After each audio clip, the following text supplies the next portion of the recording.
اشتعلت النيران، حجم النار كبير جدا.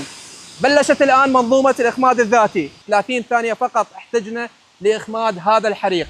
التجربة الأولى لحريق مفتعل ويتم إطفائه باستخدام المرشات، منظومة الإطفاء المركزية الذاتية. راح أخوضها اليوم ويا المهندس حارث. حياك الله أستاذ حارث. اليوم راح نجري محاكاة باستخدام أدوات الحريق اللي أكثر قابلية للاشتعال باستخدام البنزين والغاز والنفط وغيرها. هذا الحريق راح يتم إطفائه باستخدام منظومة الإطفاء المركزية الذاتية المعروفة بالمرشات، هذه اللي موجودة بسقف هذا المكان المفتوح. هذه المنظومة إذا تكون موجودة في أي بناية راح تحفظ بنايتك من الحريق، وراح نحسب وقت من بداية إشعال الحريق لحد لحظة إخماد النار بشكل نهائي. أنا مهندس حارث راح نخلي النفط والبنزين بهذا المكان ونشعل النار. هاي الكمية الكبيرة. ايش قد الكمية؟ 20 لتر ب 20 لتر. يلا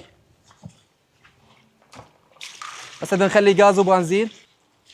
راح يشعل الجو مهندس حارث اليوم. بعد ما يتم اطفاء الحريق راح نحاول اشعال الحريق مره ثانيه باستخدام مواد نفسها. الان راح نبدي التجربه الاولى اللي هي حريق مفتعل يتم اخماده باستخدام منظومه الاطفاء المركزيه الذاتيه المصنوعه في العراق وباستخدام ماده الفوم المصنوعه في العراق. وين؟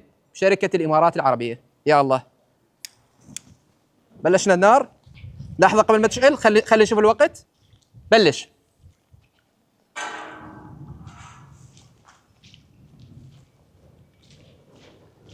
الآن مثل ما تشوفون اشتعلت النيران في هذا المكان. خلينا نشوف ايش قد يحتاج الموضوع لإخماد هاي النار بشكل ذاتي. لهيب قوي وكبير الآن.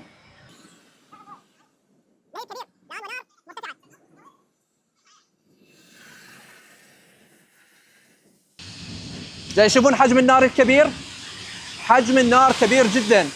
بلشت الآن منظومة الإخماد الذاتي. 40 ثانية وبلشت. 40 ثانية وبلشت.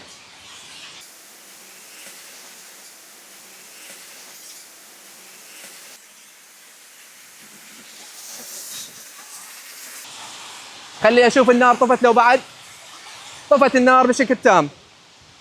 دقيقة و11 ثانية فقط من لحظة تشغيل منظومة الإطفاء الذاتي اللي اشتغلت لحد ما أخمدت النار اللي كانت على ارتفاع جدا عالي وكبيرة جدا وباستخدام البنزين والغاز وغيرها من المواد. 30 ثانية فقط احتجنا لإخماد هذا الحريق.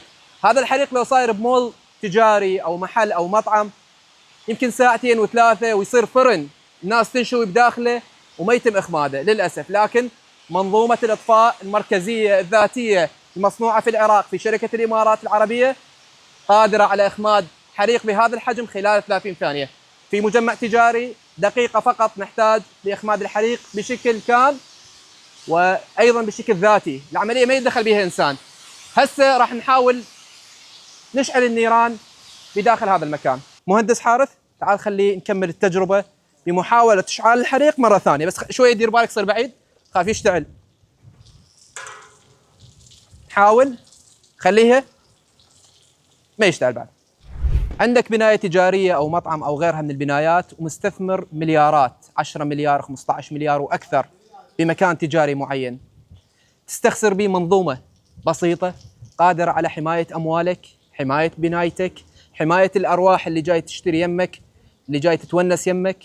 ليش؟ منظومة الإطفاء صناعة عراقية كاملة هي والمواد اللي بيها مادة الفوم اللي تخمد الحريق وتساهم بتبريد المكان وتمنع إعادة اشتعال أي نار داخل هذا المكان. صناعة عراقية من شركة الإمارات العربية اللي رقمهم 6887. تواصلوا وياهم.